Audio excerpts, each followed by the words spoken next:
hasn't raced in Formula One for 43 years. A new motor racing series that won't have a single male driver in sight. Und wir sprechen jetzt über die W-Series. W-Series. The new W-Series will see 6 races across Europe. A new generation of women drivers are determined to take on the men at their own game.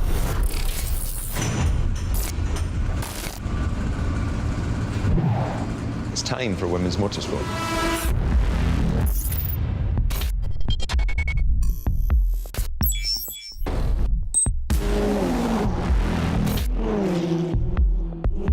We want the best to go into Formula One in future years. We will find out those who think they've got the commitment and those who truly have the commitment. Welcome to W Series. Lights go out and we're racing in W Series. Oh, and she spun around. I told her to do 2 warm-up laps. Successful drivers, they've got to be fit, they've got to be clever, they don't have to be male. Oh, contact! Huge crash there. There's a racing superstar within the ranks. Jamie Chadwick, Lights go visit Marta Garcia, Emma Kymäläinen. They're all here on merit, on speed. Okay, standing by. Here we go, guys. We have uninterrupted race coverage. I'll cue you. Women's motorsport is taking centre stage. You know what's been really great to see is the people's response to this championship. Brazat will see history being made, a championship decider, and it all comes down to 2. It's not just a title that's at stake. She takes the win. History made. Talent doesn't have a gender. W Series is groundbreaking, a source of inspiration. This is the way that we're going to rethink racing.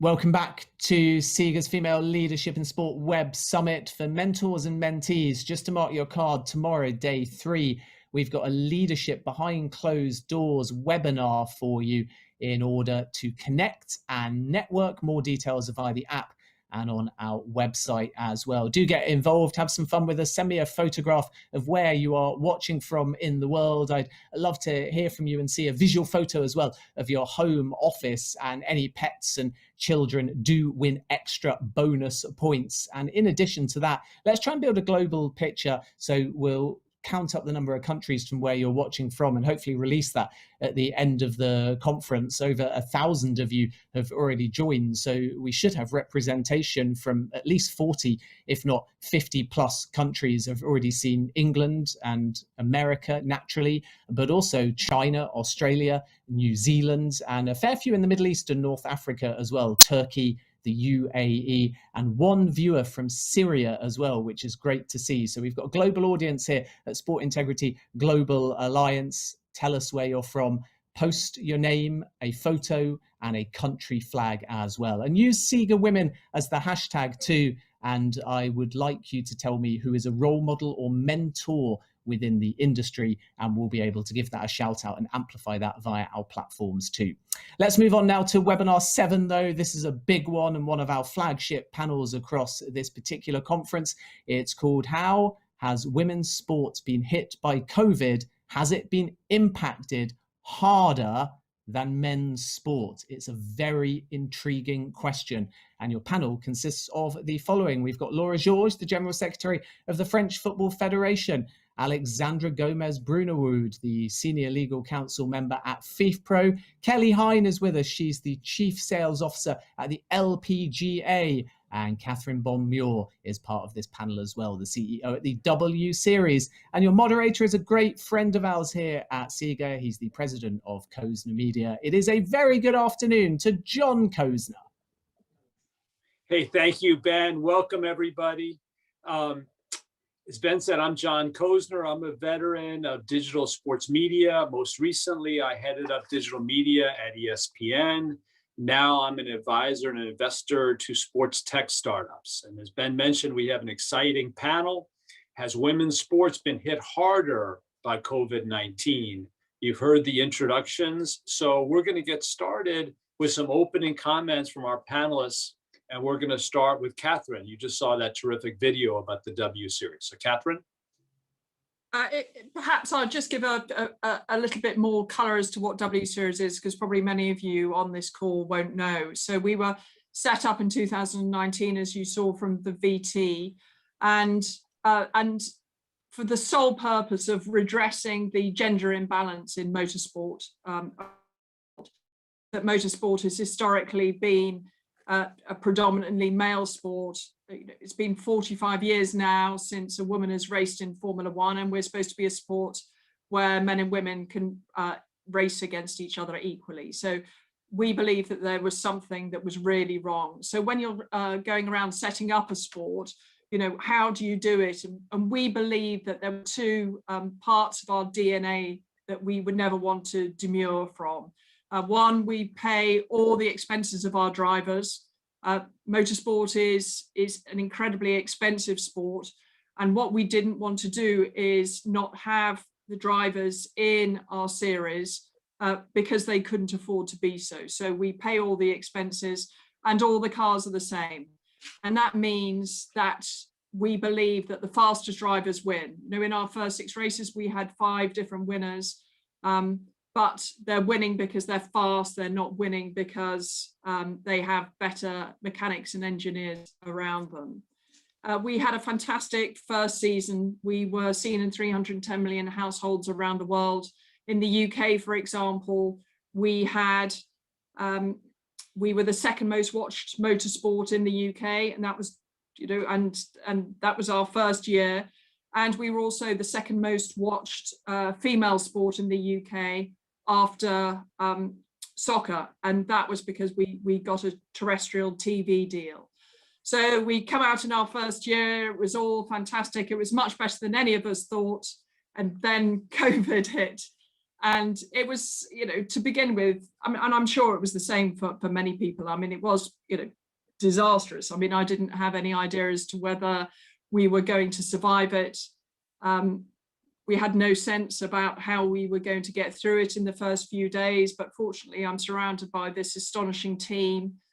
And whilst it became apparent pretty quickly that it wasn't going to be possible for us to do actual physical racing, and I think that was because we were such a young brand, what we didn't want to be is sort of second best in our second year. It was actually better to postpone the year and get through the year and then come out fighting again. So we put on an esports championship. I'm approaching my mid-50s, so I have no natural understanding of why someone would necessarily want to watch someone else participate in esports.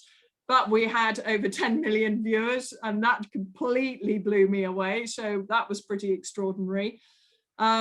And we managed to keep our brand out there and maintaining contact with our fans, because otherwise we would have had very little to talk about. We've come back bouncing much bigger and better for 2021. Last season, with the time, we spent quite a lot of time talking to Formula One, and for 2021 we now have all of our 8 races alongside Formula One, which is a great credit to us, because in our effectively what is our second season, we've raised our profile enormously, and we will be on the world's largest motorsport platform. And that I have to thank probably the fact that we are a medal of diversity for Formula One. We solve a problem that they may see themselves that they have, because they're they are a male sport, and very few women are racing at the moment in their feeder series. So that's probably my introduction. And I think further on we'll discuss the whys and the problems that women have had, or female sports have had in negotiating 2020. Thank you, Catherine. Kelly? Thank you, John. I oversee all sales and partnerships for the LPGA globally, and the organization itself is over 70 years old. We're the longest running women's professional sports organization in the world. And, we play across 13 different countries with over 34 events a year. We have players from over 50 countries that play on the LPGA, and we actually operate 3 different tours: the LPGA, which you're familiar, our qualifying tour to the LPGA, the Symetra Tour, and then with our partners over in Europe, the Ladies European Tour. So all in, we're over 80 plus events a season. And in 2020, when we stopped play in March, we restarted in July. So if you fast forward to July of last year, we played 18 times on the LPGA. So roughly half of our tournaments, we were able to reposition and reschedule. We crossed 2 borders in 10 different states. And believe me, at the end of the year, which finished a few days before Christmas, we were pretty proud of the accomplishments of being able to, reinvent our schedule in the way that we did. And we did that across all 3 tours. In addition, we have over 1,800 teachers that teach the game, over 95,000 young girls in our girls golf programs and our amateur golf association. One of the things that really came out of COVID is a lot of people took to golf as a new sport, which was really, it's inspiring to see. And the industry itself, as we look back, while there was about a 6-week stoppage, in general, the demand for golf really elevated, by the end of 2020. We actually saw the largest jump in new women golfers since 2008. Over 500,000 women took up the game, and young girls under 18 had been the fastest growing segment for the last 10 years in golf. So overall, looking back, the sport is very healthy. How do we take advantage of that going forward? And that's what I know we'll talk about, some of the challenges we did have to getting back, but how do we take advantage of those momentums? Great. Alexandra? Hi, all. Yes, well, so I'm a senior legal counsel at FIFPro. That's the International World Players Union. So we are the international voice for professional players all around the world, representing both male and female players at professional level. I've been working for FIFPro already for 8 years. I'm originally from Uruguay, but I now work in the Netherlands, where FIFPro is based.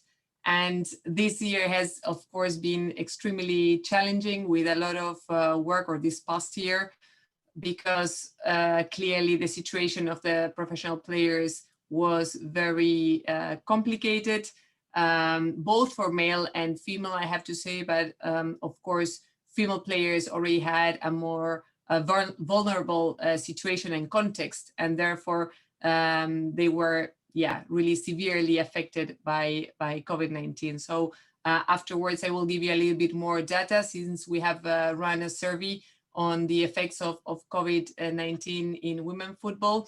But yes, that's mainly what we do in FIFPro, represent and be the voice of those professional football players.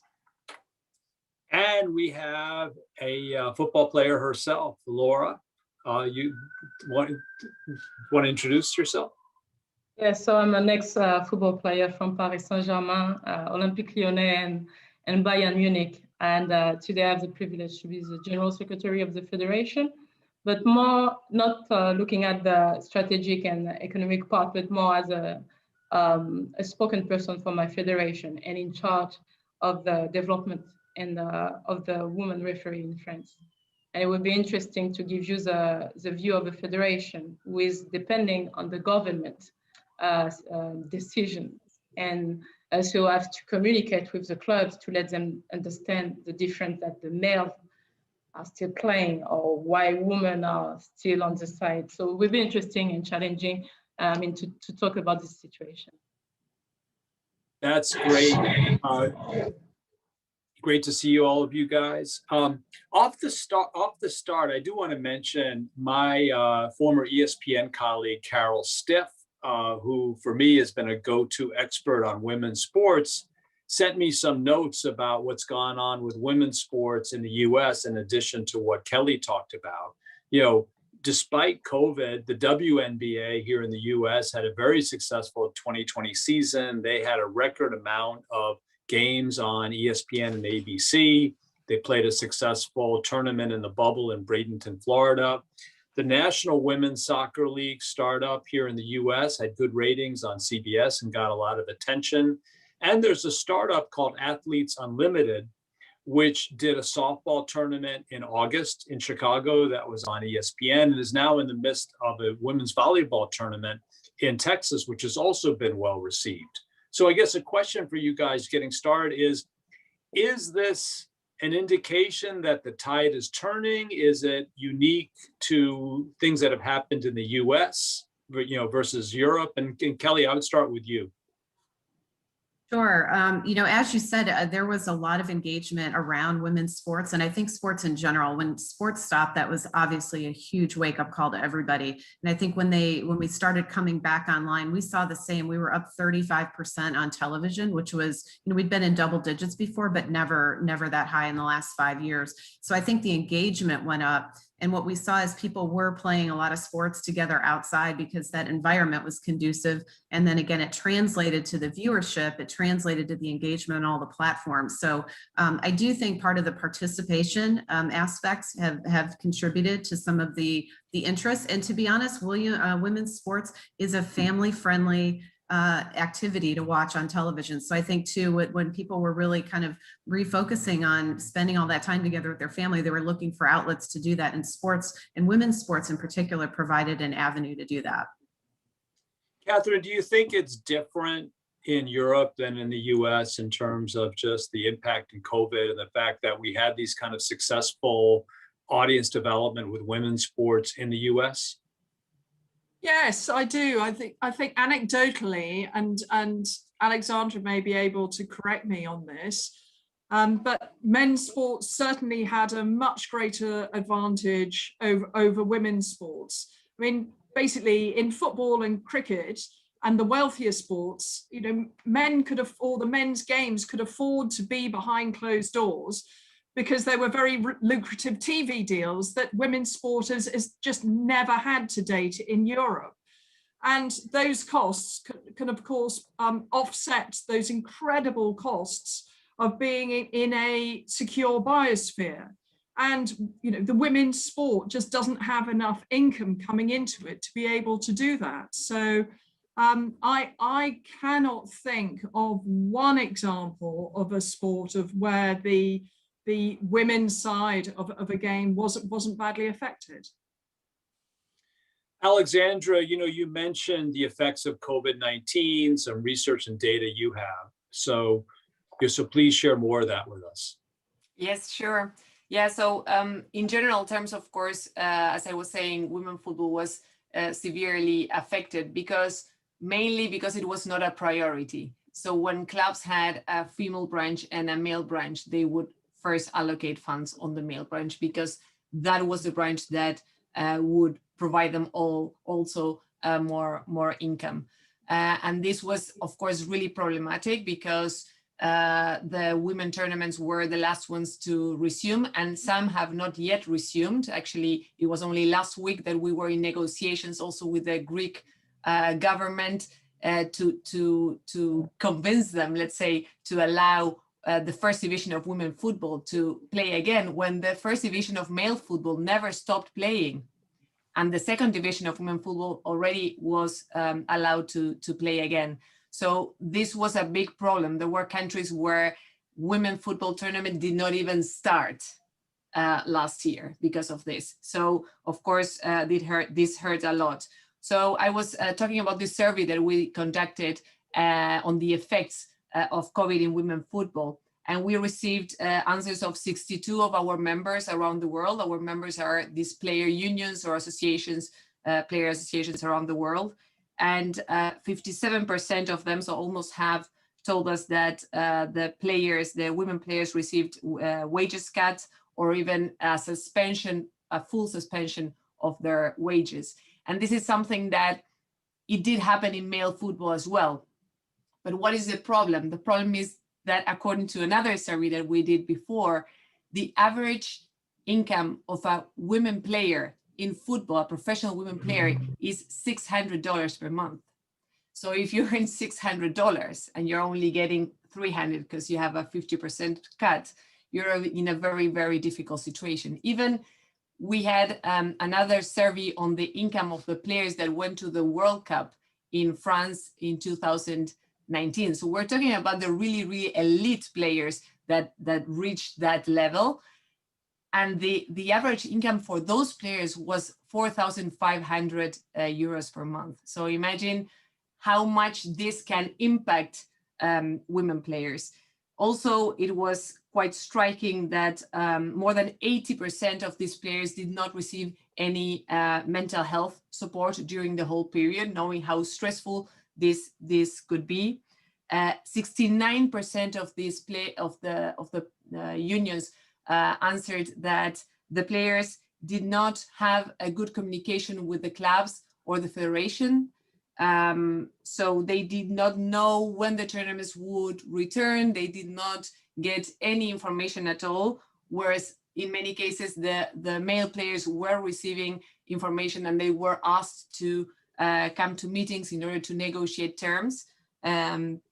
Even in big clubs, this even happened in Barcelona, in Spain, where the male players were asked to come and negotiate wages cuts, etc., and the male players were just left. The female players were just left aside. 52% of these countries said that the FA did not even reach out to the national team players in the whole period. So this was until October. So from March to October, the 52% of the FAs did not even reach out to their national team players. So we really see that, yeah, the situation of the women players was really, really difficult. On the other hand, there's still some positives. So within this context of crisis, there were some federations that took positive decisions. For example, in Argentina, within this crisis, they created a 5-year plan in order to continue professionalizing women football, and they have year by year how many more professional contracts they will have per team, because it is now semi-professional. But they also talk about the grassroots, etc. In Italy, it was announced that the women tournament will be professionalized. This is also a major step. In Italy, women players are by definition amateur, as unbelievable as this may sound. So this is something that is going to change. In the Netherlands, when the first division of male players was allowed to play and the first division of women players was not allowed to play, the women players got together, even the ones that were not playing in the Netherlands, the national team players of the Netherlands were really putting a lot of pressure on the government, and they really succeeded in 2 days after getting the permission for the first division of the women players to continue playing in their tournament. So there were a lot of drawbacks, but I also think that we need to focus as well on the positives. Yeah, Laura, your reaction to this, does it mirror what you experienced at the FFF? I know it has been a really tough situation for the federation and for our clubs. And we have the particularity in the French Federation. When we were hit by the COVID, like the entire world, we took the decision to stop football for men, for women. And a lot of people have been talking and were surprised that the men stopped the championship, knowing that there was TV rights behind the organization of the male championship. But in France, it was really important for our president and for us to decide that most important, it's not about money, it's not about football, it's to take care of everyone. And so we took the decision to stop male and women championship. We had a lot of pressure for the professional league. It's true, that was a reality. But at the end, we were like depending on the government.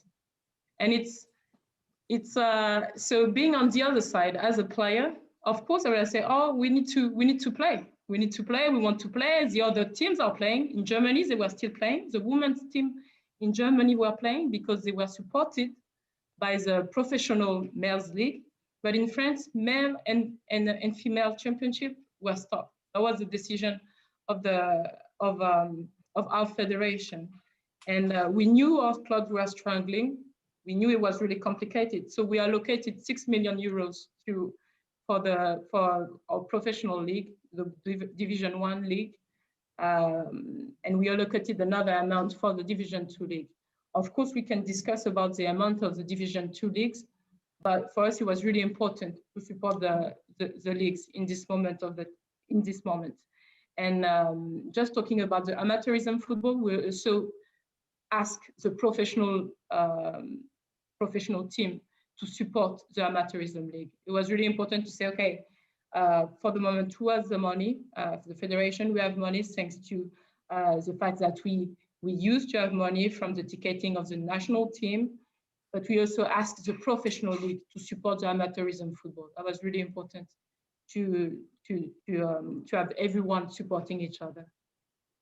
So there's a question from Victoria Rush, who's a producer at the O2 in London, and she says, in rugby, men's competitions are clearly being prioritized, with the Six Nations going ahead and the Lions Tour getting special attention. However, the women's events are being moved and altered. Should this have been handled differently? Laura, I would say that you would say it should be handled differently, that what happened in France, shared the pain, but it was the same for both men and women, right? It's true. Could you rephrase the question, please? Sorry. Her question, was in rugby, men's competitions have been prioritized in front of women's. Women's have been moved or altered. Should this have been handled differently? I think her question is, should there be a consistent treatment in terms of how men's and women's events were handled? And you would probably say yes, right? Based upon the experience in France. Of course, I would say to handle the situation the same way. But if I take our current situation, we are depending on the government decision.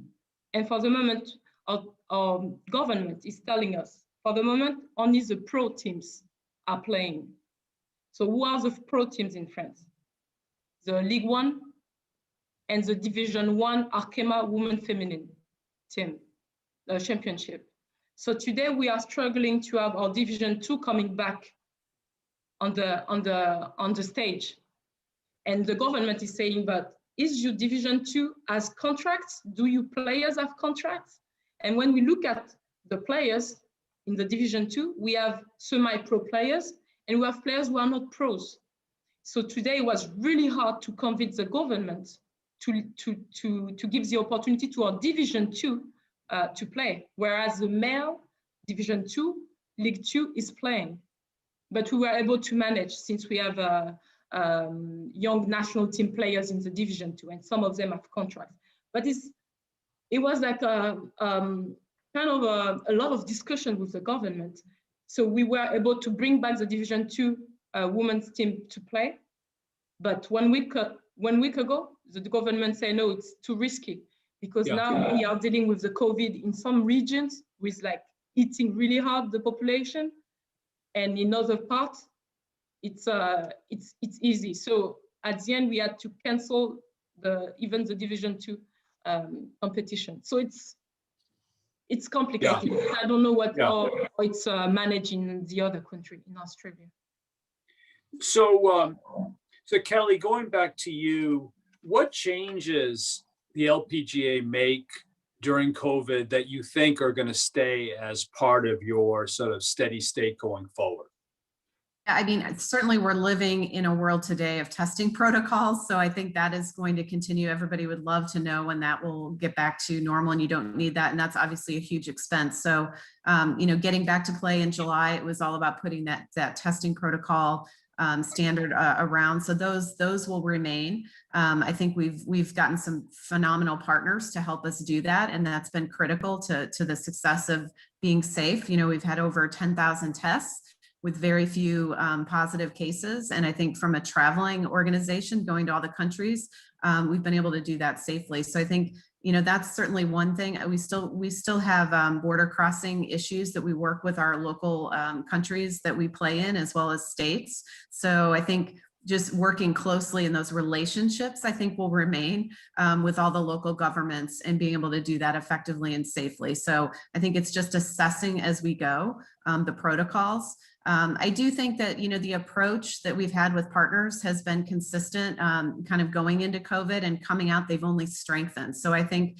that sense of openness, transparency, and just talking through situations, we didn't pull out any contracts during this process, to be honest. We worked with our business partners, and everyone came back in 22 that we postponed in 21. And I think that's a testament to just the philosophy in general and how we're going to continue to operate. So I think it was, certainly a challenging time, but I think we're going to be well positioned and come out stronger as a result, even with some of the challenges of getting back with, some of the male sports came back earlier than the women's side.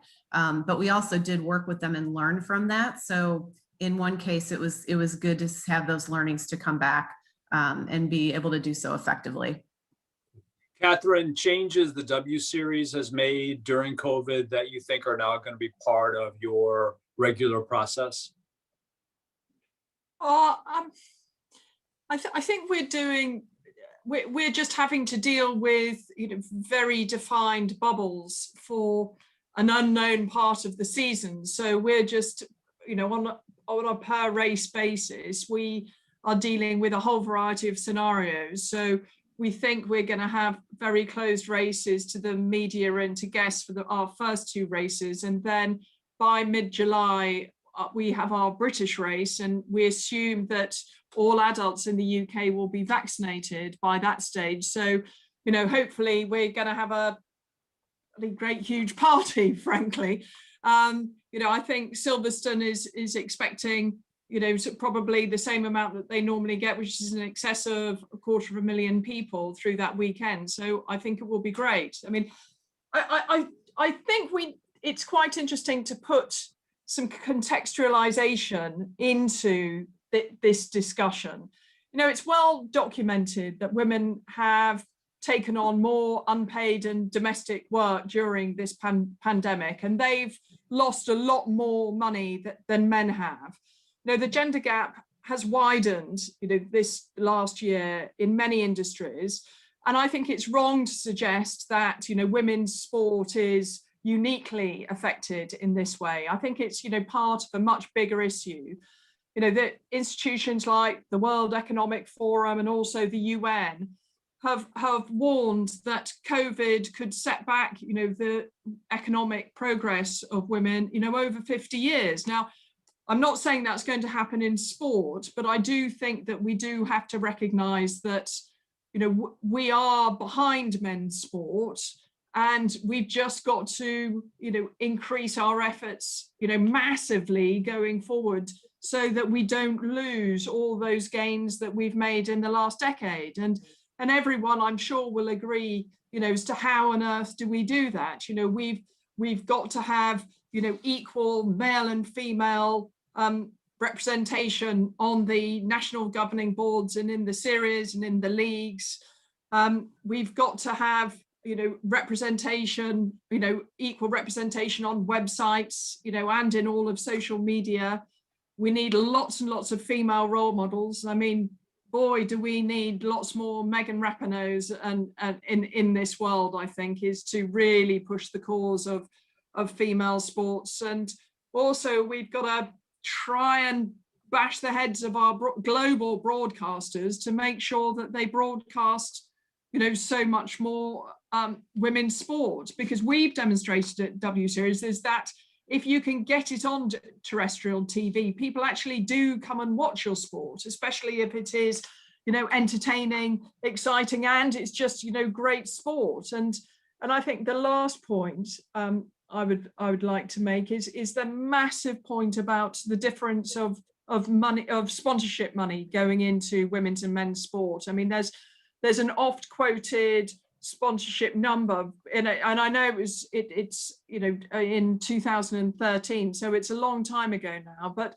that was over 99% of all sponsorship going into sport was going into the men's sport. Now that's clearly better now. There have been some good news stories about that in both tennis and in soccer around the world, but still unquestionably the amount of sponsorship going into female sport is derisory in comparison to the men's sport. And this is at the time that global boards are going on about EDI, a lot. Well, you know, they're going to have to start putting money where their mouths are. They can bang the drum of EDI, but, you know, I want to say, you know, boards, you've got to start following your good chat about EDI and start backing it up with giving female sport more money.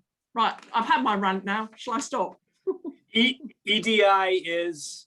Sorry, equality, diversity and inclusion. I get it. Okay. Got it. So, but we're talking about, you know, right. We're talking about female diversity in this context. Yeah, I appreciate the context added. So your point would be, I don't want to put words in your mouth, so just correct. Your point would be that COVID-19 has in fact exacerbated the gender gap in elite men's and women's sports. Made it, you know, it's made it even worse for women. Is that fair? I think in many sports, in a lot, I can't speak for all parts of the world, but I think certainly in Europe, yes.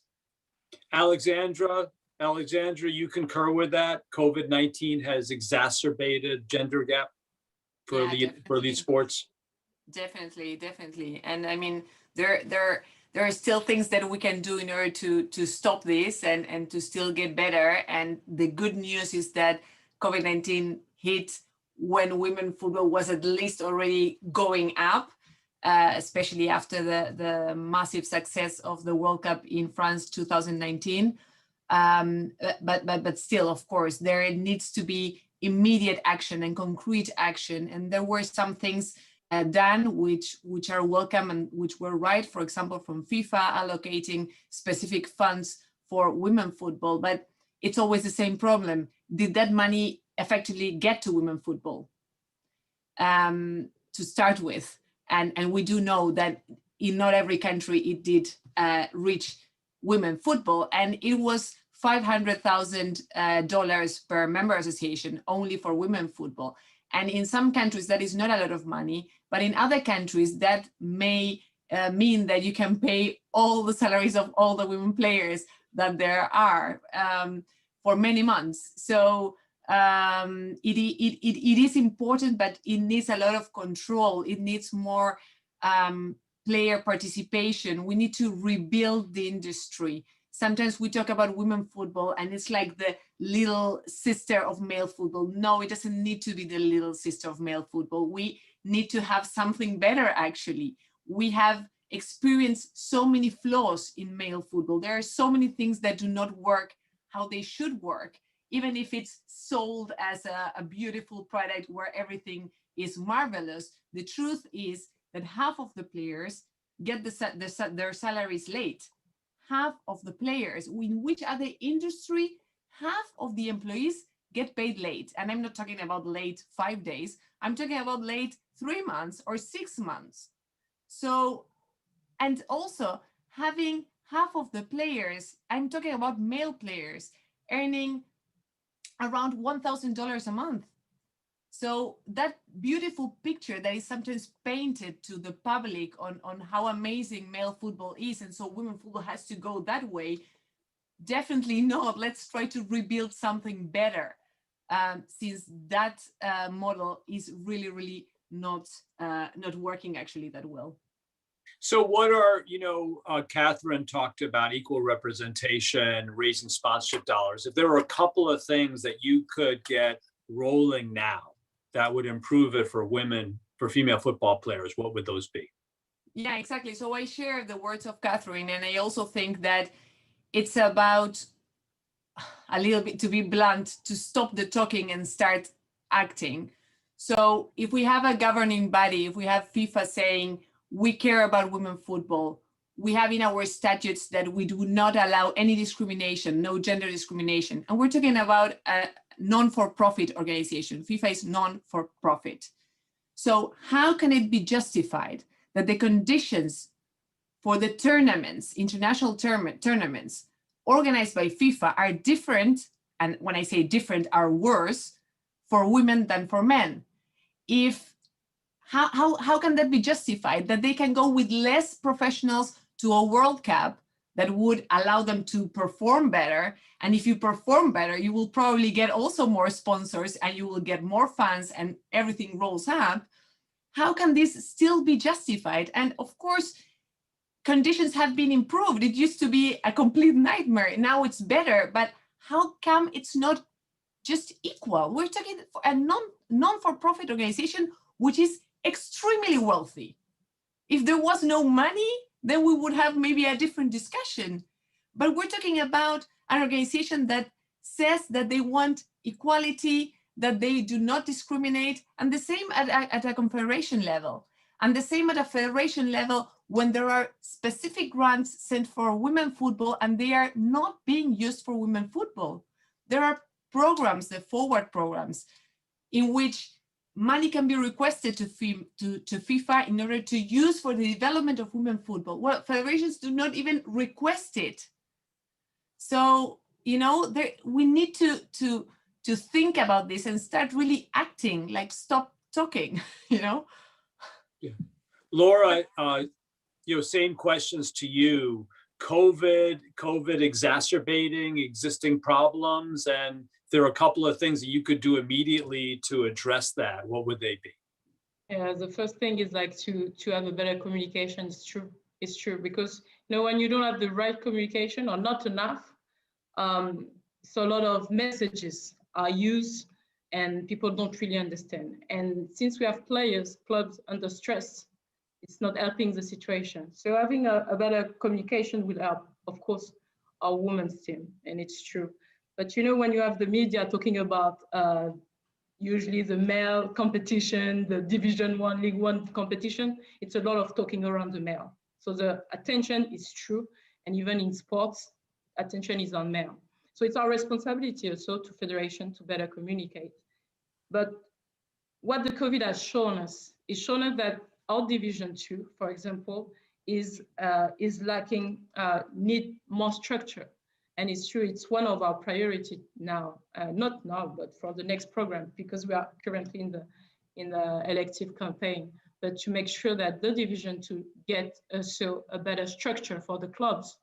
So whenever we're still facing COVID, we'll still be able, okay, we have more contracts. So of course our player can still play. So to make sure that we raise the bar for the clubs, so they get better structure for the youth, better salaries, better condition to play, and at the same time to narrow the gap with the Division 1. So it's part of the next step to develop women's football. And what we learned from this situation, from the COVID, and especially for women's sports, that we were depending too much on the men's TV rights, on the men situation. So it's our responsibility also to say, okay, how do we bring more money for the women's game? But most of the time you will see that in some clubs, they don't have specific person dedicated to look for sponsors. As we know, and I was reading the other day an interesting research saying that today the sponsors, the brands, are looking for teams with more meaning. I mean, are looking for more meaning when they're sponsoring. They are not like after people who are like superstars, but they are looking for like more values. And I think this is one of the way we can like go after sponsors. It's okay, we're women football, and we know the difficulties that we are facing. And this is what we can bring to you, brand, like humility, hard work, reality, authenticity. And I think this is also our responsibility, federation, clubs, to say, okay, we need to look to go after the sponsors, to do the work, and not expect people to say, oh, we are depending on the males team. No, we have to make sure that people, we are like clubs, people are dedicated, federation, people inside my federation are dedicated to go after sponsors. And one of the examples that we have after the World Cup, we signed a sponsor, D1 Arkema, who is dedicated for the women's team. So it's also us to think about for the Division 2, maybe find a sponsor for the Division 2 women's team. So this is how it works. We've seen that we are struggling with the women's. So then we're okay, let's not wait let's not wait for the males to give us the best condition, because the men are also struggling. And if you have been following the French professional league, they thought they will have a certain amount of money, but they're still trying to negotiate. And unfortunately, depending on what they will get, which is lower than expected, the girls will be also having less. So now it's also think differently and say, okay, how do we make our own sustainable economic, or do we make our economics more sustainable for the women? So now we have to talk to economists.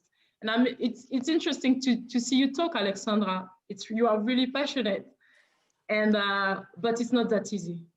And I'm not talking. I'm not a FIFA. I'm not from FIFA, but as a federation, I can tell you, allocate the money to a club or to a federation is one thing, but then like to follow up the money and where it goes, it's something different. But it's really important to have people in federation who are dedicated to and also have the will to go and support the women's game. In our own federation, we have some clubs, they didn't know that they could apply to get the support from the federation. They could apply from the government. So maybe it's also to FIFPro to say, okay, let's find a group of people, let's work with FIFA to go to the federation and say, okay, we are here to go to the clubs and to help you to fill the papers. Sometimes it's just this, but some people don't know all the different steps they have to take. Sometimes it's just a better communication inside the federation. And maybe to make sure you have a referent of women's football in every federation who is dedicated. But sometimes you will see in federation, they have so much work, so much work. And it's true that sometimes the women's is not the first preoccupation. This is a reality of the field. It's sometimes we are federation are lacking people to take care of the fight. I understand. Hey, Kelly, in the U.S., different sports environment, but similar issues, right? Do you feel that the virus just exacerbated the sort of difference, competitive disadvantage that women's sports has versus men's? I do, but I want to follow up on a couple points that everyone has touched on, and it's while the media attention and Catherine's right, just the visibility of women's sports. So I think that's obviously something we have to focus on and have more network opportunities. That's one of the things we're doing. But I also think what COVID did is it offered an opportunity for companies to introspectively look in and do a reset. And some of those opportunities Alexander was talking about, every company has a value statement on their wall. And I'm pretty sure it doesn't say spend only 7% on your female employees. And that's the reality right now of women's sports. 7% of sponsorship, fast forward to 2021, is spent in women's sports. So what is going on? And I can attest to it because I had 2 discussions this morning alone with potential sponsors saying we are being challenged to reset, look internally, and diversify our allocations. And I definitely think this is the golden opportunity right now. And Catherine said it, it's all about diversity, equity, and inclusion. And that being a focus, I think the social movement and everything that happened during COVID has caused companies to really look at their spends, and it's real. It's not just lip service. I'm seeing for the first time, quite honestly, this year, that we want to be in with you to help lift the sport and give women the visibility, because when they're given equal visibility, the interest is there. And that's what Catherine alluded to. It's the interest from the fans is there. So I think that's what's going to happen. And I think it's all of us to kind of really put that forward in the way that we know we can and elevate women's sports. So, so Kelly, Diane Henderson, Vice President, Trinidad and Tobago Olympic Committee, was asking about factors and participation increases, in the sport. Any specific things that you guys did to help the growth of golf during the pandemic? It started 10 years ago with our girls golf program, going from 5,000 girls to 95,000. They've now aged up and are considered women golfers. So it's continuing to give opportunities, and we've really focused now on the diverse populations and areas that are needing a greater support to start new grassroots program. It really started at the grassroots level. It was embraced by the entire industry in golf, and I think that's the difference too. Everybody getting on the same page and growing the industry together, because now they're waking up and seeing these figures, and there's a lot of manufacturers that are thinking about women playing golf now today. So a fantastic panel. I learned a lot. Thank you, Kelly. Thank you, Catherine. Thank you, Laura. Thank you, Alexandra. It's a conversation to be continued. Hello, my name is Sabrina Murim. I'm a lawyer and also a member of Portuguese Sports Law Association. In his youth, my father was a football player. Well, not a professional one, but he passed to me his passion to sports. And it's important to reinforce that I'm an only child. During my high school, I studied in France, where I was a volleyball athlete. And I chose to study law during my college years, but also stayed focused in sport. It's not easy, it's right. Especially when we work in the masculine world. Over the decades, we women, we have been fighting for our affirmation in a world that we say to be men. Our fight for equality is more and more in sight. We are creating our opportunities and gaining space, particularly in sport, as athletes, referees, or leaders. And because those who run for pleasure never tide. Happy Women's Day. Hello, my name is Matilde Costa Dias. I am 31 years old and I am proudly a Portuguese sports lawyer. I had quite a traditional academic and professional path until I decided to take a risk and align my law degree with my passion for sports. It wasn't easy at the beginning, especially because this is mostly a men's world, but with great persistence, merit, and a huge support from my colleagues and friends, I ended up working abroad for a top sports law firm where I spent the last 5.5 years. A few months ago, I embarked on a new journey and joined the team of a Portuguese sports law firm whose founders bet and trusted in my professional capacities and where I feel that my work is constantly being valued. I am very grateful to be part of a new breed of women who combine quality in sports law, a strong academic and sporting background, and of course, the much needed human and feminine touch. If I had to give an advice to all women who wish to become a sports lawyer, I would say to never give up, ever. Happy Women's Day. Hello everyone, my name is Márcia Sintra. I am a board member of Arena Hub in Brazil. Thanks for inviting me to be here today. Yes, women have been fighting fiercely for equality in sports over the decades.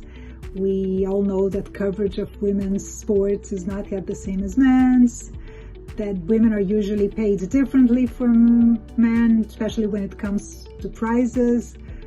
But we cannot ignore the many advances in encouraging the girls to participate more and more in sports. And as you know, more involvement means more opportunities for titles and medals, and this is in itself an important accomplishment, I think. Hopefully the world of sports will continue to go into this direction, and sometime soon athletes will all be treated equally. At least this is our goal.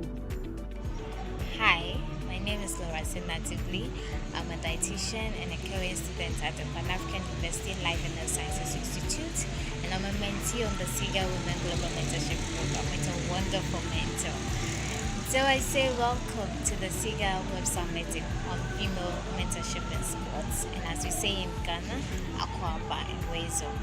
And one of the important reasons why such mentorship programs are essential is the fact that it provides us with real and concrete tools, aside that we get to learn from those that are currently in the industries, and they impact so much. I'm learning so much from my mentor.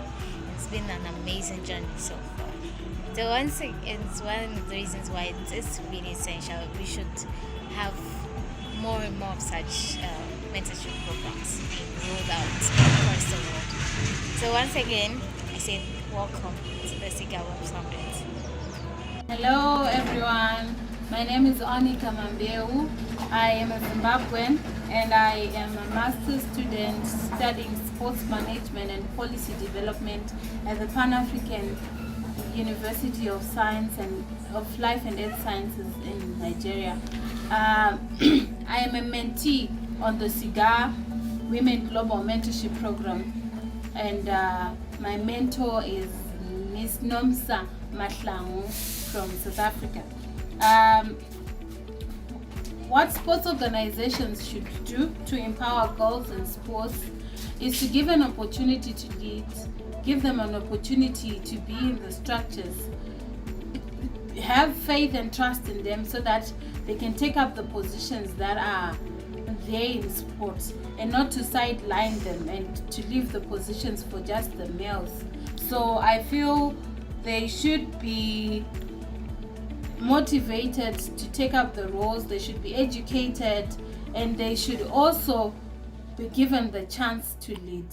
That will also boost their self-esteem, and also there's need for them to network with other successful sports administrators, sport scientists, sport personnel that are there in sport, so that they will be inspired to take up the lead.